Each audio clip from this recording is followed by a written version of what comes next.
Hi guys, this is Engineer Artan. As an engineer, I really have the passion for multifunctional tools lalo na kung magagamit ko siya on-site.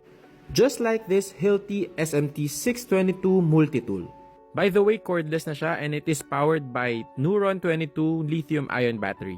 You should also purchase the battery, attachments for sanding, regrouting, and pambutas. Marami na rin siyang speed na pwede mo pagpilian. Meron din siyang bigger oscillating angle up to 4 degrees para makakover siya ng wider area in less time. Meron din siyang decoupled head with active vibration reduction to reduce tool vibration for better comfort and safety.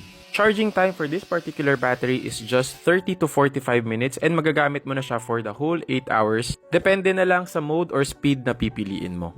Also, we had the chance to visit their tool service center. Dito usually dinadala yung mga tools para i-repair or servicean for free just as long as pasok pa siya sa warranty. I'm accompanied by the Hilti team para ma-explain sa akin yung process ng pagre-repair ng mga tools. Tinuruan din nila ako paano i-handle yung tool carefully and safely. And yes guys, totoo, wala masyadong vibration akong naramdaman habang ginagawa to. To know more about their products, visit their website because this is Engineer Artan approved.